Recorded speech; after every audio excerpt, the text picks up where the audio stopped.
নমস্কার বন্ধুরা, আমি আবার চলে এলাম ছোলার ঘুগনি নিয়ে।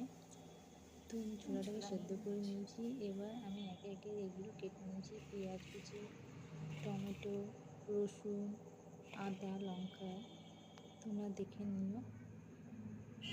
আর কড়াইটা গরম হয়ে গেছে। এবার আমি তেল দিয়ে দিয়েছি আর তেলের মধ্যে আমি একটু জিরে দিয়েছি।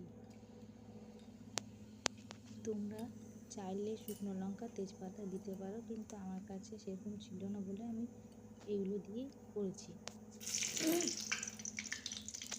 এবার আমার আদা, রসুন, পেঁয়াজ কুচি যেগুলো ছিল সেগুলো আমি মিক্সিতে পেস্ট করে নিয়েছি। আর তেল গরম হয়ে গেছে, এর মধ্যে আমি টমেটো কুচি আর পেঁয়াজ কুচি দিয়ে দেবো। এই যে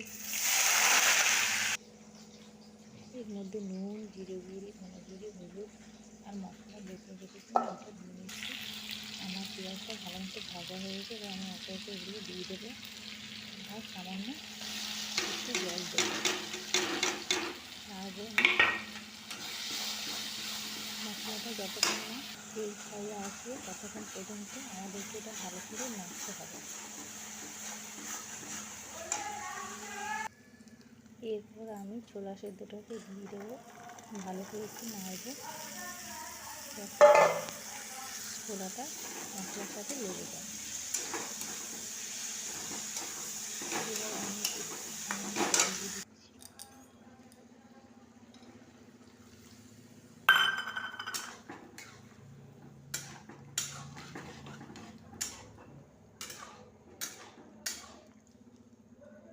আর 5 মিনিটের জন্য আমি একটু ঢাকা দিলাম কম। এরপর আমি দেখলাম আমার এটা হয়ে গেছে। আর গরম গরম আমি এটা ধনেপাতা দিয়ে পরিবেশন করব। বন্ধুরা, ছোলার ঘুগনি বানাবো। তো ছোলাটাকে আমি সেদ্ধ করে নিয়েছি। ছোলা নিয়ে নিয়েছি, আমি পেঁয়াজ কুচি, টমেটো কুচি, রসুন, আদা, লঙ্কা নিয়ে নিয়েছি। এগুলোকে পরে মিক্সিতে বেটে নেবো। এরপর আমি কড়াইয়ে তেল গরম হতে দিয়েছি। তেলটা গরম হয়ে গেলে আমি একটু জিরে দেবো। তোমরা চাইলে শুকনো লঙ্কা আর তেজপাতা দিতে পারো, তা আমি তেজপাতাটাই খুব একটা পছন্দ করি না, ওই জন্য আমি দিইনি। আর শুকনো লঙ্কা আমি দিলাম না, যেহেতু বাচ্চা খাবে বলে ঝাল লেগে যাবে।